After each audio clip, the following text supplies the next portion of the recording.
Perselingkuhan emosional dapat terjadi berawal dari seseorang yang nyaman curhat kepada lawan jenis tentang masalah umum yang dihadapinya, dan seiring waktu berubah membicarakan topik tentang masalah dengan pasangannya, masalah pribadi, dan hal privasi lainnya. Halo sobat, selamat datang di Penjajah Ilmu Channel. Buat kamu yang baru nonton dan tertarik dengan video channel ini, bantu like, share, dan subscribe ya. Halo sobat, apa yang terbayang oleh kamu ketika mendengar kata selingkuh? Mungkin di antara kamu ada yang membayangkan kasus KDRT, istri atau suami yang menangis histeris ketika mengetahui pasangannya selingkuh, yang pastinya banyak kisah pilu yang terjadi. Tapi, kamu pernah nggak bertanya, gimana sih sebenarnya awal dari perselingkuhan? Apakah terjadi secara tiba-tiba? Atau ada proses yang panjang? Dalam video sebelumnya, aku sudah membahas tentang tanda pasangan yang selingkuh. Namun itu lebih membicarakan tanda perselingkuhan yang telah lama terjadi. Dalam video ini akan membahas tentang awal mula perselingkuhan, yang terkadang pintu perselingkuhan terjadi berawal dari hal yang sepele dan kecil, yang akhirnya menjadi suatu hubungan yang terlarang. Contohnya, kasus perselingkuhan yang terjadi oleh seorang wanita yang dilansir dari artikel basel.com. Berikut kisahnya.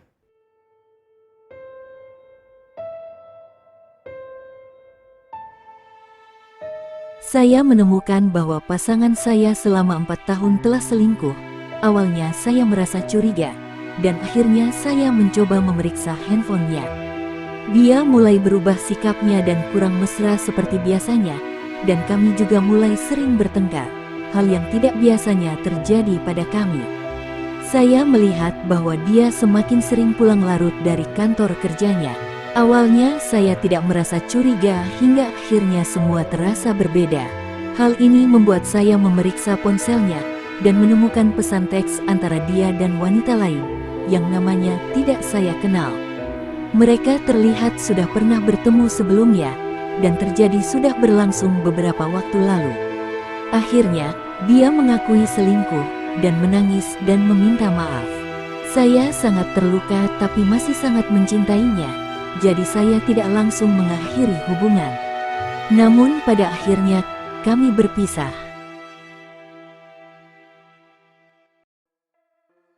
Setelah menonton kisah tadi, mungkin kamu mulai mengerti bahwa perselingkuhan terjadi tidak secara tiba-tiba, melainkan ada proses yang panjang. Adapun proses atau awal perselingkuhan disebut dengan selingkuh emosional, atau selingkuh yang diawali dengan kedekatan perasaan seseorang terhadap lawan jenis selain pasangannya. Kedekatan perasaan itu memang belum sampai ke tahap kontak fisik, tapi bisa menjadi awal dari perselingkuhan.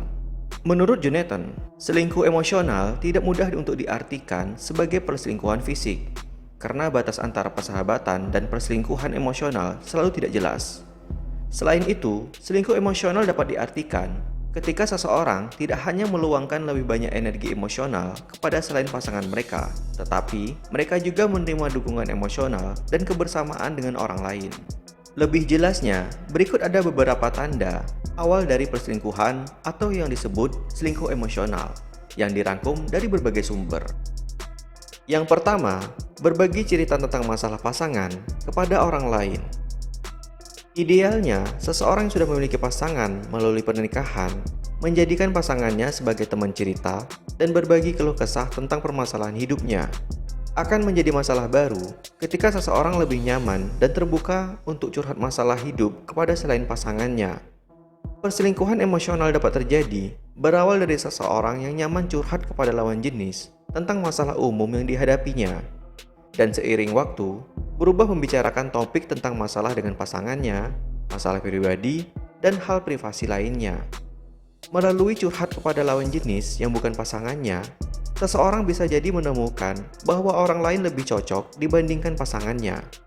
Ini bisa menjadi awal dari pintu perselingkuhan, karena adanya keterikatan emosional yang intens selain pasangannya. Yang kedua, memiliki teman lawan jenis yang spesial dan rahasia. Ketika seseorang lebih nyaman curhat kepada lawan jenis selain pasangannya, ia akan mencoba merahasiakan orang itu, dan tak jarang pula mulai berbohong dengan pasangannya. Ia juga mencoba menghilangkan jejak percakapan antara dia dengan teman rahasia tadi.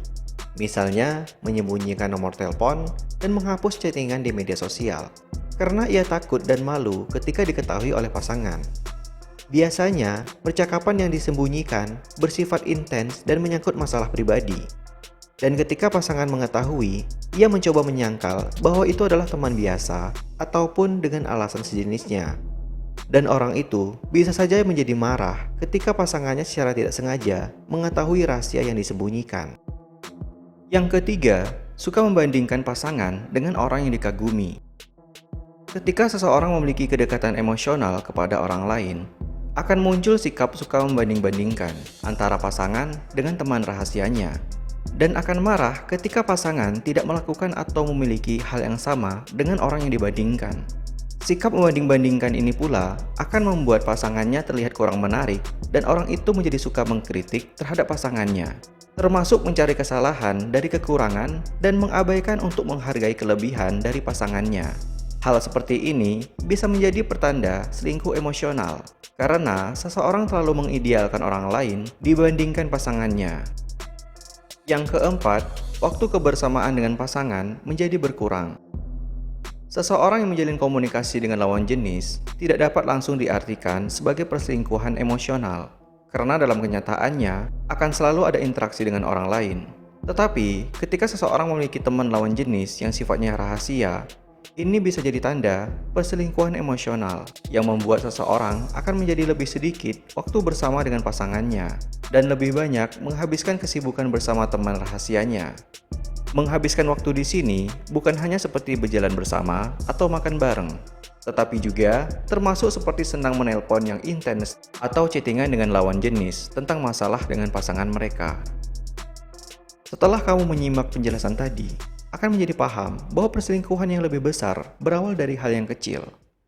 Buat kamu yang memiliki pasangan, tentunya tidak perlu menjadi terlalu cemburu atau posesif, ataupun menjadi terlalu overprotective dan malah terlalu mengkhawatirkan pasangan kamu.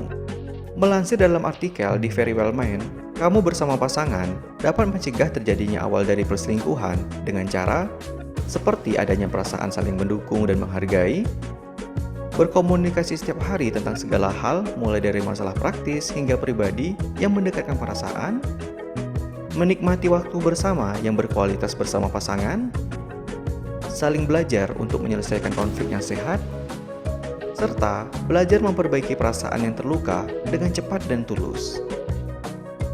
Demikian sobat, beberapa tanda dari awal perselingkuhan emosional. Semoga bermanfaat. Jangan lupa like, share, dan subscribe Penjajah Ilmu Channel.